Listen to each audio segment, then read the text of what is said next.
The Gospel of John does not begin like the others. It ignores the birth, reshapes the story, and chooses a starting point that no other gospel chose. This is not style. It is intention.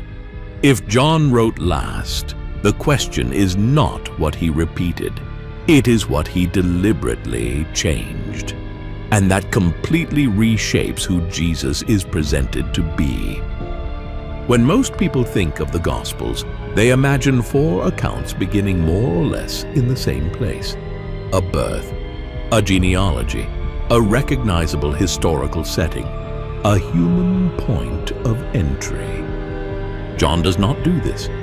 He ignores what the others carefully recorded. He does not mention Bethlehem. He does not speak of angels. He presents no lineage. He builds no political context. He does not prepare the ground for the ordinary reader. The text simply begins before everything, before characters, before conflicts, before the world itself. In the beginning was the Word.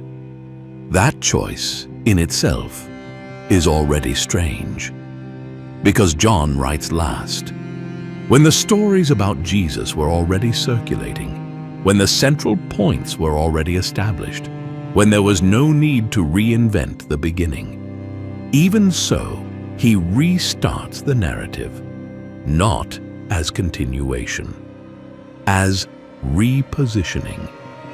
Another detail that is almost never noticed is that John does not explain this beginning. He does not justify it. He does not prepare the reader. He does not build a bridge between what has already been told and what he is about to say. He simply states it and moves on. This creates a silent displacement, because the reader expects familiar ground, but the ground disappears. There is no immediate historical footing, no human framing. There is only a statement that shifts everything that follows. And this is not a stylistic detail. John writes for people who already knew the story. Even so, he chooses to begin where no one else did.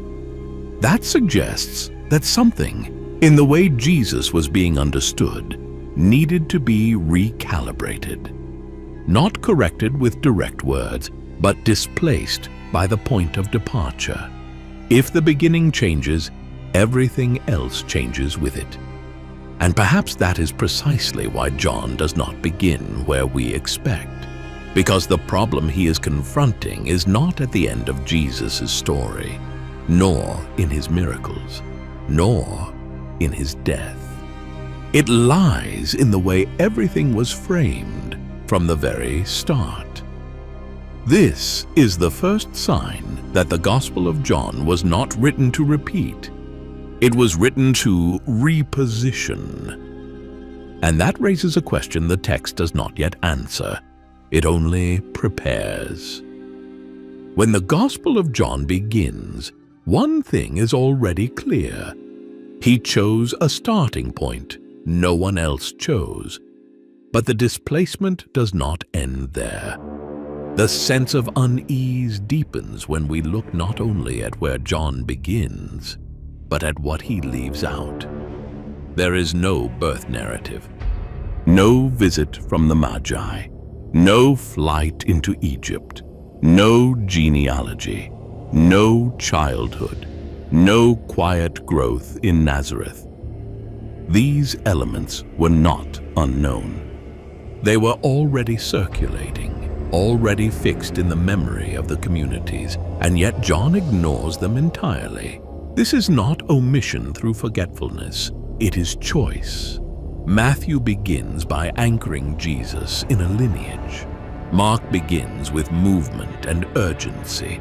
Luke builds a detailed historical entry, situating dates, rulers, and contexts. Each creates a specific ground for the reader to stand on. John removes that ground. He does not introduce Jesus as someone who emerges within history. He presents him as someone who precedes history itself. And in doing so, everything that would normally serve as initial proof loses its function. Birth ceases to be a point of departure. Genealogy ceases to be an argument. Political context ceases to be an anchor. The reader senses this without John needing to say a word about it. The absence speaks for itself. Another rarely noticed detail is that John also avoids long parables. The style that dominates the other Gospels almost disappears here. Instead of symbolic stories, we find direct statements. Instead of agricultural comparisons, we find assertions of identity. I am. This shift is not aesthetic. It changes the kind of reading required. John does not invite the reader to interpret images. He forces the reader to confront claims, and that increases the tension. Because the reader realizes that something is being deliberately removed so that something else becomes impossible to ignore. John is not interested in repeating what is already persuaded. He writes as someone facing a different problem.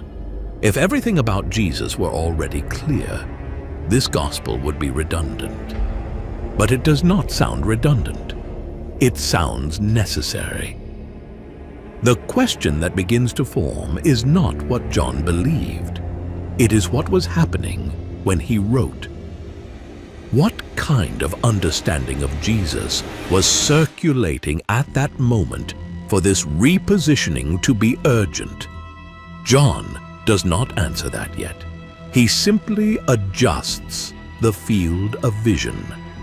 By removing familiar elements, he forces the reader to face Jesus without the usual supports, without background story, without emotional preparation, without narrative shortcuts. And when those supports disappear, only the identity the text insists on remains. This does not clarify everything. On the contrary, it makes the reading more uncomfortable, because now it is no longer about biographical details being omitted. It is about a deliberate writing strategy that changes the kind of question the text demands. And when the kind of question changes, the understanding of who Jesus is begins to move out of the familiar ground. By this point, one thing is clear. John does not write to introduce Jesus for the first time. He writes to reposition something that was already in circulation. That completely changes the nature of the text. The other Gospels sound like records. John sounds like a response. Not in the sense of open debate, but in the sense of a silent correction. He does not argue with earlier versions. He shifts the point of support. This kind of writing does not arise by accident. John writes at a moment when the story of Jesus had already been told, repeated, taught, and organized. Entire communities already had a formed image. Expressions were fixed. Formulas were beginning to crystallize. And it is precisely at that point that the warning begins to sound, because when a story stabilizes too much, it runs a specific risk. It can be understood incompletely, even while being true. Not because of error, but because of framing. John seems to recognize this. Instead of debating details, he does something more radical. He changes the axis. The reader is not guided through events. He is forced to deal with identity. The text does not ask what Jesus did first. It insists on who he is from the beginning. This displacement suggests a specific context, an environment in which Jesus was no longer merely remembered, but interpreted, in which his words were no longer simply heard but classified, in which his story was beginning to be fitted into familiar categories. John does not accept that fitting passively. That is why he writes differently. That is why he begins before time. That is why he avoids the birth. That is why he reduces symbolic narrative and expands direct declarations. The text operates like a fine adjustment, not an introduction. Another important detail is the rhythm. John is not in a hurry. He repeats key ideas. He returns to expressions. He insists on specific terms. This is not redundancy, it is recalibration. When an author writes this way, he is not trying to convince someone who has never heard. He is trying to prevent something essential from being lost in readings that have already settled. This helps explain why the gospel does not move forward like the others. It does not stack episodes, it builds layers. Each statement seems to carry accumulated weight, as if correcting a drift that has already occurred. The text then ceases to be mere account. It becomes positioning, not a political or religious position in the modern sense, but a narrative one, a way of saying, if you begin in the wrong place, everything else may appear correct and still be displaced. John does not explain this risk. He embeds it in the structure. And that changes the entire reading. Because now, we are no longer dealing with a gospel that competes with the others. We are dealing with a gospel that assumes the others have already been read, and writes as one who knows it. This detail often goes unnoticed, but it completely shifts the central question of the text. The issue is no longer what John adds to the story of Jesus. It is what he is trying to prevent from being forgotten. And that prepares the ground for the most delicate point of all. If the point of departure is wrong, everything that follows may appear coherent and still lead to a displaced reading. This is the silent risk John seems to be confronting. When Jesus is presented only through human events, birth, political context, public trajectory, the reading naturally organizes itself around what he did, what he taught, how he reacted to the circumstances of his time. All of this is true, but it is not sufficient. John appears to recognize that this kind of beginning creates an invisible limit. It allows Jesus to be understood within history, but it does not force the reader to reconsider the structure of history itself. The narrative flows, episodes accumulate, and identity ends up being inferred from actions. That method works, but it also reduces. By beginning before everything, John breaks this comfortable path. He prevents Jesus' identity from being constructed gradually by deduction. He removes the possibility of treating him merely as the outcome of a sequence of events. The effect is profound. Because if Jesus is placed first within time, everything he says tends to be read as a response to circumstances. If he is placed before time, the circumstances themselves become secondary.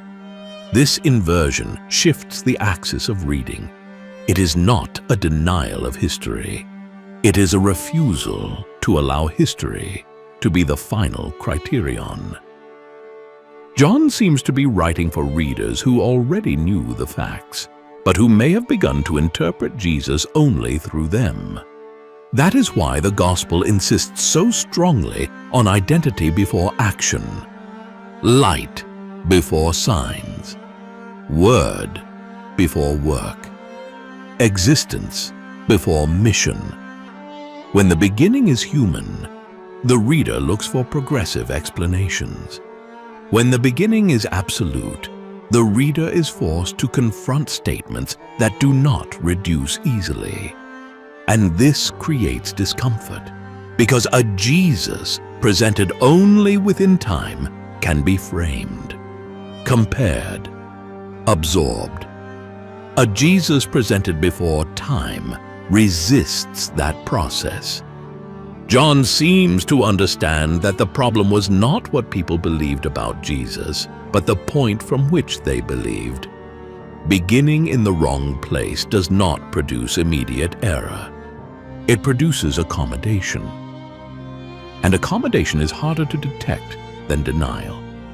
This is the risk that runs through the entire gospel. Not an open conflict, but a subtle drift. Not a declared heresy, but a reading that is too comfortable. John does not confront this reading with arguments. He destabilizes it. He changes the point of support and forces the reader to readjust everything that follows. That explains why the text does not rush, why it returns to the same terms, why it insists on expressions that seem repetitive. This is not didactic insistence, it is structural correction. If the reader accepts the beginning, everything else reorganizes itself. If the reader rejects the beginning, nothing else fully fits. John does not force this decision. He creates it. And it is precisely there that the gospel ceases to be merely a narrative and begins to function as a silent test of reading. After adjusting the point of departure, John does something even more subtle.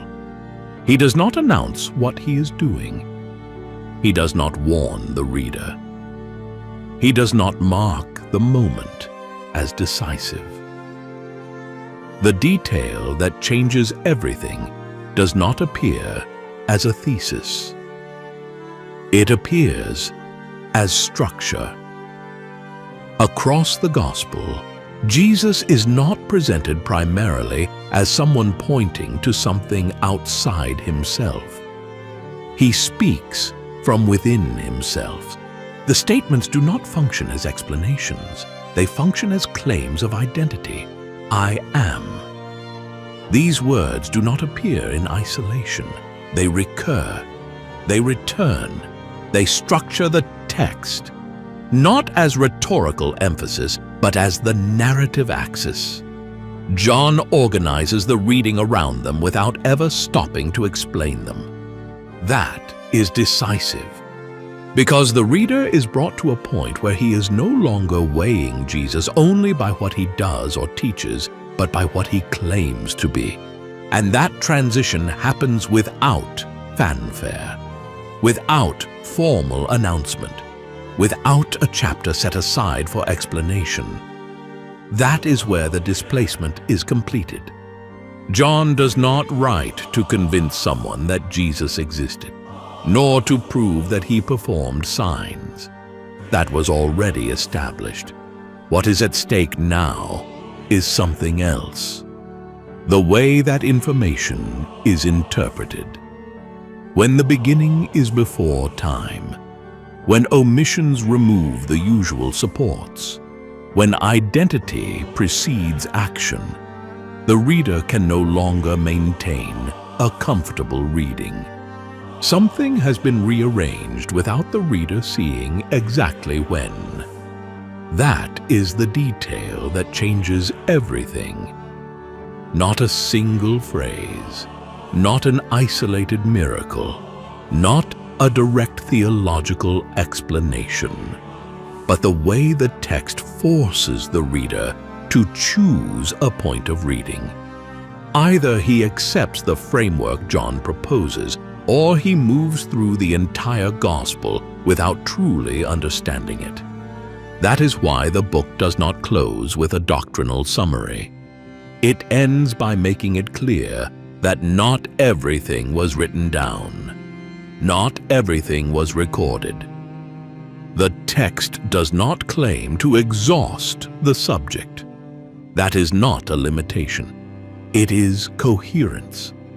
A gospel that begins before everything could not end with everything resolved. It exists to reposition, not to conclude. to adjust the gaze, not to replace it with ready-made answers. Perhaps that is why the Gospel of John continues to be read as something familiar and yet unsettling. Not because it is constantly saying new things, but because it insists on a point of departure that does not allow shallow readings. In the end, the detail that changes who Jesus is does not sit only in what John writes. It sits in where he forces the reader to begin. And when the beginning changes, everything else has to be reconsidered.